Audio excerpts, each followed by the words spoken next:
నాయకత్వాన్ని ఇచ్చిన ఈ విప్లవోద్యమ ఫలాలు ఇవాళ భారతదేశం అంతా కూడా అందుతున్నటువంటి సందర్భంలో ఇవాళ ఫ్యాసిస్ట్ ప్రభుత్వాలు విచ్ హంటింగ్ లాగా ఒకప్పుడు అమెరికాలో విచ్ హంటింగ్ మెకాటైజంలో కార్మిక నాయకుల నుంచి విప్లవ నాయకుల వరకు సోషలిస్ట్ నాయకుల వరకు కూడా ఎట్లా హంటింగ్ జరుగుతుందో అంతకన్నా నుంచి ఇవాళ భారతదేశంలో ఒక హాంటింగ్ జరుగుతుంది, వేట జరుగుతుంది.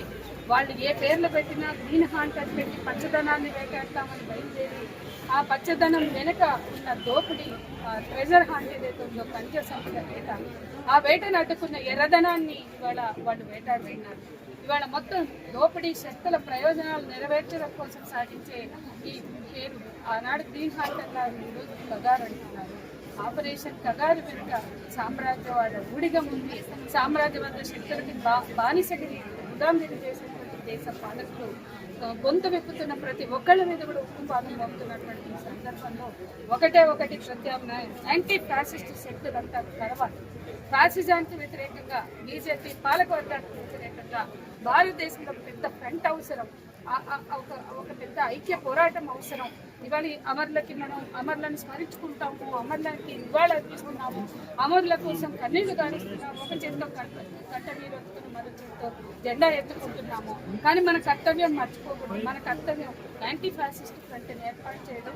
ఇవాళ మొత్తం ఊచకోతకు వస్తున్న ఆదివాసీల హననం, హక్కుల హననం జరుగుతుంది, ఒక విధ్వంసం జరుగుతుంది, వనరుల విధ్వంసం జరుగుతుంది.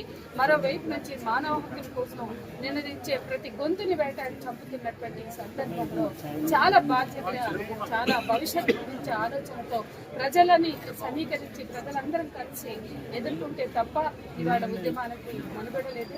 ఉద్యమాలకు మనుగడ లేని చోట, ఆదివాసీ పోరాటాలకు అంతం చేసిన చోట భారతదేశం అంతా అంధకారం అనేది స్పష్టం.